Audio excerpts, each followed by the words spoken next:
दोस्तों, मैं अभिषेक सिंह आपके अपने लोकप्रिय यूट्यूब चैनल 5 जन्ने फॉर ऑल पे एक बार फिर से स्वागत बंदन अभिनंदन करता हूं। जैसा कि हमारी भूगोल की कक्षाएं निरंतर चल रही थी, कल थोड़ा सा एक आकस्मिक कारण की वजह से हमारी कल की कक्षा नहीं हो पाई, तो आज हम फिर से वापस भूगोल के यात्रा पे आपको अगले टॉपिक में लेके चलते हैं। कल गतियों के बारे में हमने पढ़ा, यानी पिछली क्लास में गतियों के बारे में, उसी से रिलेटेड थोड़ा मौसम परिवर्तन में जो दूरियां हैं पृथ्वी और सूर्य और चंद्रमा में, जो आपस में इनकी दूरियों के अकॉर्डिंग कुछ भूगोलवेत्ताओं ने अपनी अपनी भाषाओं में उसको प्रदर्शित किया, उसी के बारे में हम जानेंगे। तो उन्हीं गतियों के बारे में पहले हम उपभू अपभू देखेंगे, फिर उसके बाद उपसौर और अपसौर देखेंगे। दोनों ही गतियां, ये उपभू अपभू पृथ्वी और चंद्रमा के लिए यानी कि पृथ्वी और चंद्रमा की दूरी के बारे में बताता है, और उपसौर अपसौर सूर्य और पृथ्वी की दूरी के बारे में बताता है। क्या परिणाम है, क्या कारण है, उसके बारे में हम चर्चा करेंगे। आइए पहले उपभू और अपभू समझ लें। जैसा कि किताबों में हम पढ़ते हैं कि चंद्रमा हमारी पृथ्वी से 3,84,000 किलोमीटर है, यानी कि चंद्रमा हमारी पृथ्वी से 3,84,000 किलोमीटर दूर अपने ऑर्बिट पे प्राकृतिक उपग्रह है। एकमात्र प्राकृतिक उपग्रह चंद्रमा, जो कि पृथ्वी का प्राकृतिक उपग्रह है, वो हमारी पृथ्वी से 3,84,000 किलोमीटर दूर है, और वो पृथ्वी के चक्कर लगा रहा है। उसी के चक्कर में सिचुएशन कुछ ऐसी बन जाती है, जब सोलर एक्लिप्स सूर्य ग्रहण होता है, कभी सिचुएशन ऐसी भी बनती है जब चंद्रमा पृथ्वी के अपोजिट साइड में रहता है, तो लूनर एक्लिप्स यानी कि चंद्र ग्रहण। ये हम अगली कक्षा में चर्चा करेंगे। डे बाय डे हम इसको ऊपर से आपको नीचे धरातल तक ले आएंगे। अभी आप थोड़ा सा अंतरिक्ष के आप चक्कर लगा रहे हैं 5-6 वीडियो से, आप भी थोड़े से बोर हो गए, लेकिन ये कॉन्सेप्ट जानना अति आवश्यक है।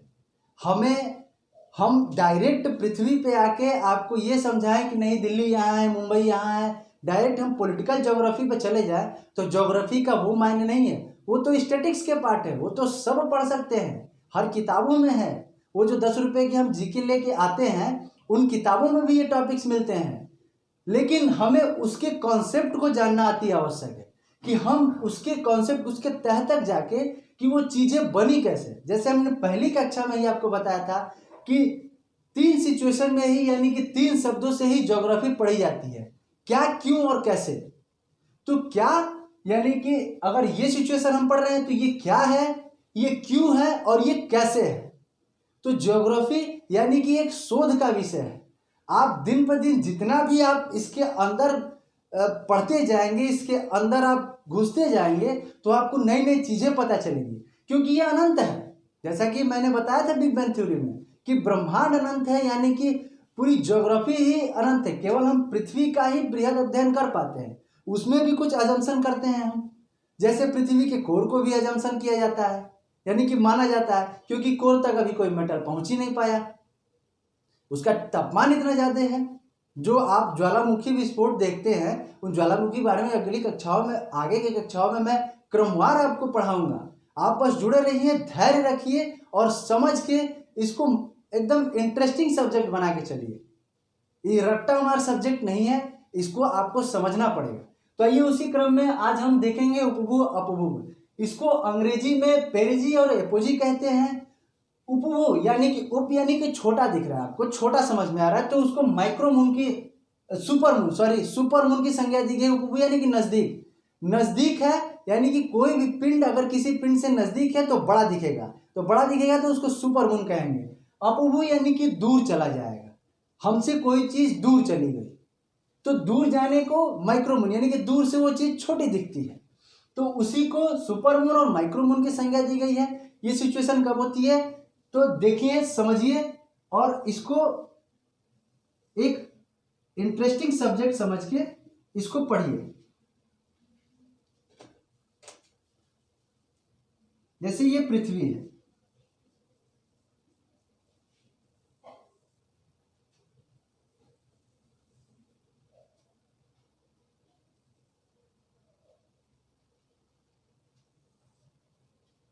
ये पृथ्वी का चक्कर, चंद्रमा अपने ऑर्बिट पे पृथ्वी का चक्कर लगा रहा है, यानी कि अपने ऑर्बिट पे पृथ्वी का परिक्रमण कर रहा है, ना कि घूर्णन कर रहा है। चंद्रमा भी अपने अक्ष पे घूर्णन करता है और पृथ्वी भी अपने अक्ष पे और अपने ऑर्बिट पे दोनों पे घूर्णन करती है। तो वैसे ही चंद्रमा भी अपने ऑर्बिट पे, अपने अक्ष पे और अपने ऑर्बिट पे घूर्णन करता है, यानी कि पृथ्वी के दीर्घवृत्ताकार कक्षा में चक्कर लगाता है। अंडाकार नहीं, दीर्घवृत्ताकार कक्षा में, यानी कि यू शेप में चंद्रमा चक्कर लगाता है। उसमें एक सिचुएशन आती है कि चंद्रमा पृथ्वी के नजदीक आ जाता है। तो नजदीक आने की देखिए एक कॉन्सेप्ट और है, ज्योग्राफी में एक ज्वार भाटा का जो कॉन्सेप्ट है वो इसी से जुड़ा है। वो हम अलग से आपको पढ़ाएंगे कि ज्वार कब आता है, भाटा कब आता है, कितने ज्वार आते हैं, ज्वार आने के कारण क्या है, उसको हम आगे कक्षाओं में बताएंगे। उससे पहले बस ये समझिए कि जो पृथ्वी के नजदीक अगर चंद्रमा आ जाए तो उसको उपभू कहते हैं, यानी कि 3,84,000 किलोमीटर जो दूरी, सामान्य दूरी है इसकी, यानी कि जो अपभू में दूरी रहती है, यानी कि जो इसकी सामान्य दूरी है।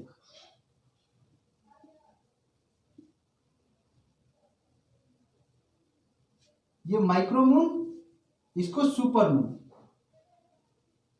मून की भी कई सिचुएशन आती है, जैसे ब्लू मून हुआ, ये माइक्रोमून, सुपर मून हुआ, रेड मून हुआ। इसके बारे में भी हम जब चंद्रमा पे आएंगे, चंद्रमा की एक अलग से क्लास चलेगी कि चंद्रमा का परिक्रमण परिभ्रमण कैसे होता है, कब पूर्णिमा होती है, कब अमावस्या होती है, तो उसके बारे में भी हम चर्चा करेंगे। चंद्रमा क्यों 14.5 सही 1/2 दिन में ही एक चक्कर लगाता है, 14 दिन में एक पूर्णिमा होती है।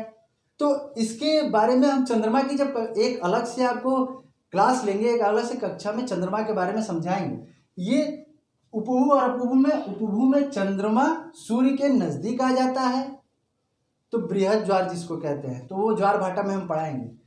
तो ये सिचुएशन उपभू की होती है। अपभू की सिचुएशन होती है जब पृथ्वी से चंद्रमा दूर चला जाता है, यानी कि सामान्य स्थिति में अपने चला जाता है, तो इसको कहते हैं माइक्रोमून, इसको कहते हैं सुपरमून।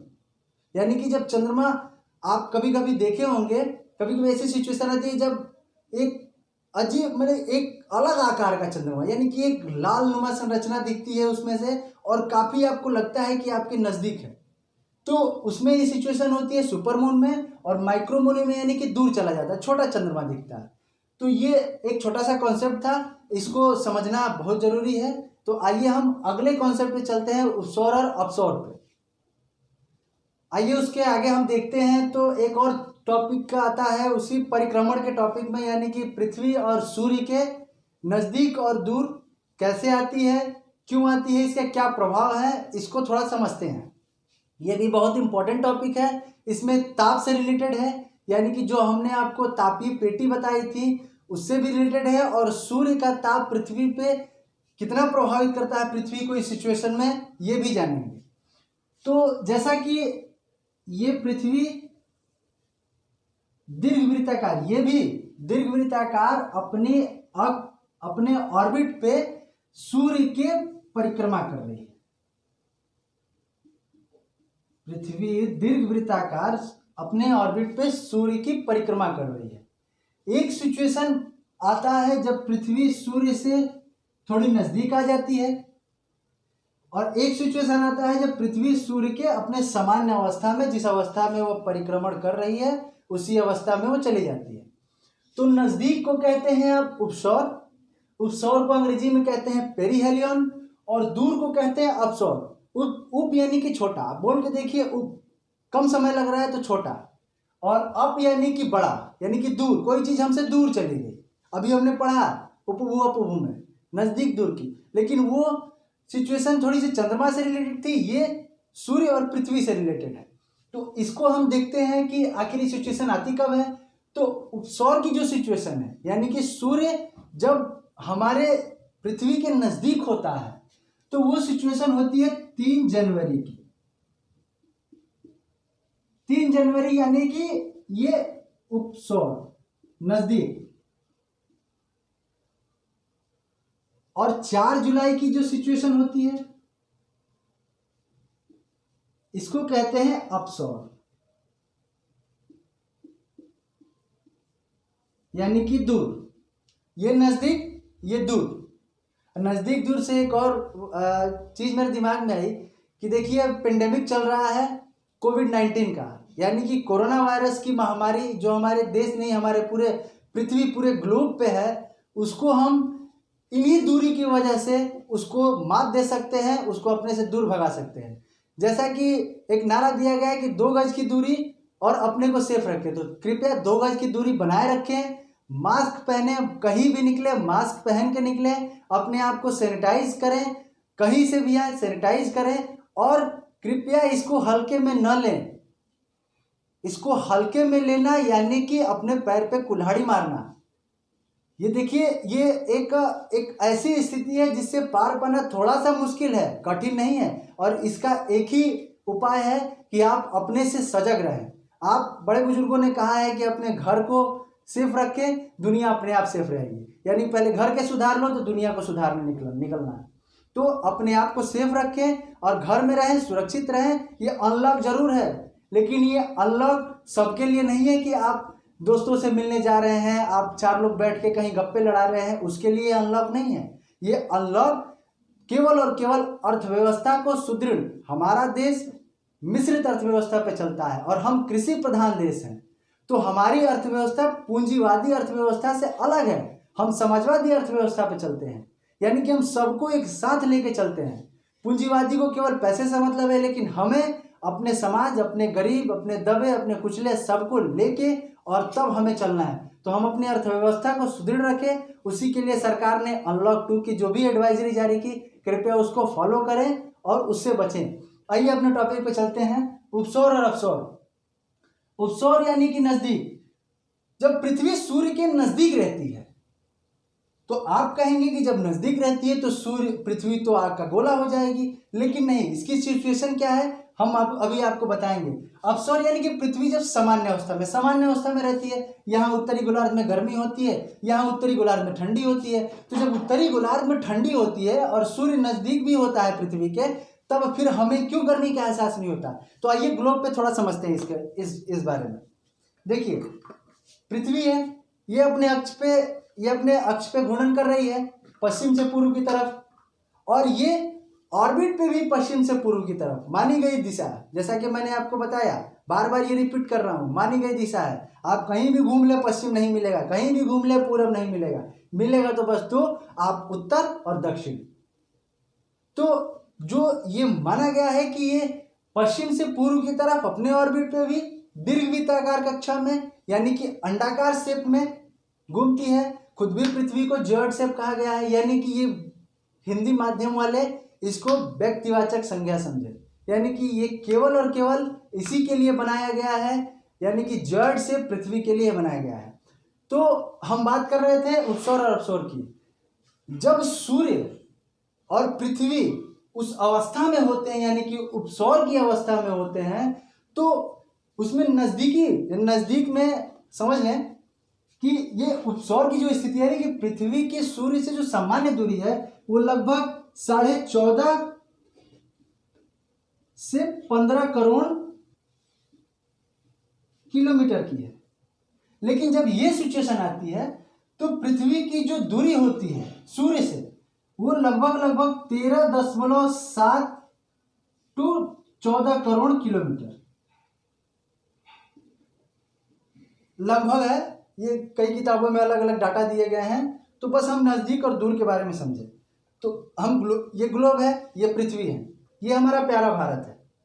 तो ये जब प्यारा भारत है तो इस पे जो ये सिचुएशन है ये जाड़े के मौसम में पड़ेगी, लेकिन अगर डायरेक्ट पड़ेगी तो जाड़ा का मौसम फिर कहाँ रहेगा, फिर तो गर्मी का मौसम आ जाएगा। इसका यही मतलब है कि सूर्य दक्षिणायन हो रहा है, यानी कि इस सिचुएशन में सूर्य दक्षिणी गोलार्ध में ज्यादा प्रभाव देता है अकॉर्डिंग टू उत्तरी गोलार्ध। यानी कि जो सामान्य जो हमें उपसौर से हमें जो गर्मी महसूस होती, यानी कि हम उत्तरी गोलार्ध वालों को उपसौर के सिचुएशन में जो गर्मी महसूस होती उससे कहीं कम गर्मी महसूस होती है, लेकिन दक्षिणी गोलार्ध वालों को जितनी गर्मी महसूस होती है उससे कहीं ज्यादा गर्मी महसूस होती है। यानी कि उनके तापमान में, जैसे ये पृथ्वी है, तो इनके टेम्परेचर में, यानी कि यहाँ तो जाड़ा, बहुत ही शीत ऋतु, घोर घनघोर शीत ऋतु उस टाइम होती है हमारे उत्तरी गोलार्ध में, यानी कि सूर्य दक्षिणायन होता है। जो सिचुएशन मैंने आपको बताई थी ऋतुओं का परिवर्तन कैसे होता है, जो डेटेड बताई थी कि 21 मार्च को सूर्य अपने कहाँ रहता है, फिर 21 जून को कहाँ जाता है, फिर उसके बाद 23 सितंबर को आ जाता है, फिर उसके बाद 22 दिसंबर को। तो ये जो बताई थी 21 जून को कर्क रेखा पे रहता है, यानी कि जून जुलाई की सिचुएशन जो ये सिचुएशन है, यानी कि अपसौर की स्थिति में वो कर्क रेखा पे रहता है, यानी कि गर्मी हमारे यहाँ ज़्यादा होती है, लेकिन दूरी भी उसकी बढ़ जाती है। बढ़ क्या जाती है, वो अपने जहाँ वो उसको रहना चाहिए उतना रहता है, उतना चला जाता है। उपसौर में थोड़ा सा इसको इनसे मिलने को, यानी कि इनसे थोड़ा सा यहाँ जुदा हो जाते हैं, इनसे कहते हैं कि चलो थोड़ा मिल के आए, लेकिन जैसे ही थोड़ा नज़दीक पहुँचते कहते हैं नहीं यार, हमारे बच्चे बहुत गर्मी से चिलचिला रहे हैं, हम तुमसे दूर ही रहें, ठीक है, दूर रहिए, सुरक्षित रहिए। पेंडेमिक में भी मैं यही आपको एग्जांपल दूंगा कि दूर रहिए, 2 गज की दूरी बनाइए, सुरक्षित रहिए। तो ये नॉर्थ और ये साउथ, तो जो ये सिचुएशन होती है उपसौर की, उसमें सूर्य का जो प्रकाश है वो साउदर्न हेमिस्फीयर में जाता है, यानी कि सूर्य दक्षिणायन की ओर होता है। तो इसलिए उत्तरी गोलार्ध से सामान्य टेम्परेचर से हमें अधिक टेम्परेचर दक्षिणी गोलार्ध में देखने को मिलता है, यानी कि लगभग 7 to 8 डिग्री सेल्सियस का अंतर आता है। समझ रहे हैं आप, 7 डिग्री, यहाँ 0.34 बढ़ जा रहा है तो हमें ग्लोबल वार्मिंग, तो ये वार्मिंग, तो वो वार्मिंग सब हम लेके उठ जाते हैं कि CFC है, ग्लोबल वार्मिंग है, तो हमें पेड़ लगाना चाहिए। केवल इतने थोड़े बहुत टेम्परेचर बढ़ जाने में, यानी कि कार्बन की मात्रा बढ़ जाने में। तो यहाँ तो 7 से 8 डिग्री, इसका प्रभाव क्या पड़ता है, तो दक्षिणी गोलार्ध में इसका प्रभाव आप देखते हैं। अभी कुछ दिन पहले जो अभी जाड़ा खत्म हुआ, उसके जो इस सिचुएशन में, यानी कि 3 जनवरी और दिसंबर की सिचुएशन में आप देखते हैं कि दक्षिणी गोलार्ध में ये सिचुएशन, इस पोजीशन को देखिए, ये दक्षिणी अमेरिका का क्षेत्र और ये आपका अफ्रीका का क्षेत्र, निचला क्षेत्र अफ्रीका, यानी कि साउथ अफ्रीका, जाम्बिया, जिम्बाब्वे, ये सब, और ये ऑस्ट्रेलिया का क्षेत्र। यहाँ जो घटनाएं आपको सुनने को मिलती हैं कि जंगलों में आग लग गई, वो क्या है, वो इसी के कारण है। शुष्क तापमान, एक तो जलवायु भी शुष्क रहती है क्योंकि उस टाइम संघनन की प्रक्रिया, वैसी सिचुएशन नहीं बनती संघनन की, और तापमान ज़्यादा रहता है, तो उसमें आग लगने की घटनाएं आपको देखने को, सुनने को मिलती हैं। ये दक्षिणी गोलार्ध में ही ज़्यादा प्रभावित करता है। आप कभी कभी सुनते हैं कि दक्षिणी पोल, यानी कि अंटार्कटिका जो महाद्वीप है, पूरे बर्फ से ढका हुआ है, पूरा बर्फ ही बर्फ है, इसमें भी प्रभाव डालने लगता है इसका तापमान, ये भी लगभग थोड़ा बहुत पिघलने लगता है। इससे समुद्र का जो जल स्तर है वो बढ़ने लगता है, छोटे छोटे द्वीपों पर खतरा उत्पन्न होने लगता है। तो ये जो सिचुएशन है, ये 3 जनवरी में पृथ्वी सूर्य से थोड़ा नज़दीक आ जाती है और अपसौर में वो सामान्य स्थिति में चली जाती है। तो इस कॉन्सेप्ट को बताने का मेरा एक ही तात्पर्य था कि इससे ताप पे प्रभाव पड़ता है। पृथ्वी पे पड़ने वाला ताप, सूर्य से जो पृथ्वी पे पड़ने वाला ताप है, उसको ये सिचुएशन प्रभावित करती है।